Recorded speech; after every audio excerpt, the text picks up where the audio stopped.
Pengetahuan Dasar Saham.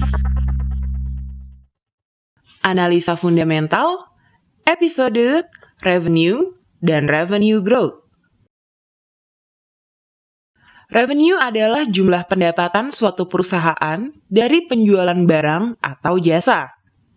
Kebanyakan analis menggunakan istilah revenue dan sales saling menggantikan.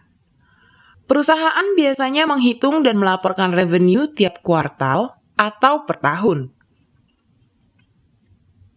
Sebagai contoh, Tamara memiliki toko kue. Ia mendapatkan revenue dari penjualan cake, kue, biskuit, dan lain-lain. Pada kuartal pertama, ia menjual cake sebanyak 1.250 dengan harga satuan 40.000.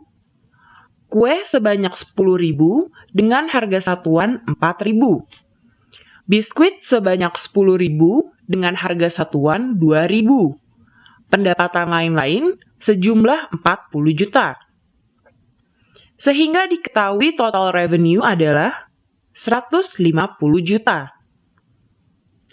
Berdasarkan angka revenue, terlihat bahwa toko kue Tamara cukup sukses. Namun, revenue saja tidak dapat menggambarkan kondisi keuangan suatu perusahaan dengan utuh. Kita juga memerlukan informasi mengenai pengeluaran. Pengeluaran bisnis Tamara adalah supply sebesar 20 juta, payroll 40 juta, biaya sewa atau alat 20 juta, interest 8 juta, dan pajak 22 juta. Dengan total pengeluaran 110 juta, maka toko kue Tamara memiliki profit sebesar 40 juta. Namun, bila pengeluarannya ternyata berbeda, katakanlah dengan total 200 juta, maka revenue yang didapat sejumlah 150 juta tadi akan tidak cukup untuk menutupnya. Bahkan, merugi sebesar 50 juta.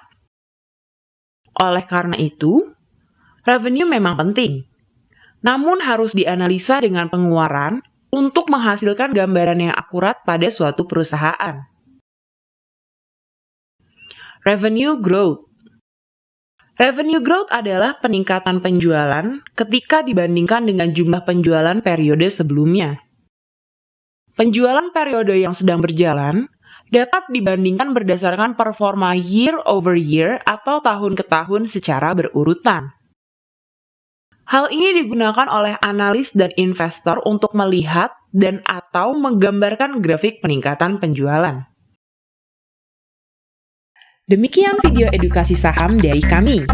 Ikuti terus channel kami dan klik subscribe untuk mendapatkan informasi terbaru seputar saham. Anda juga bisa follow kami melalui Line, Facebook, dan Twitter. Sampai jumpa di video berikutnya.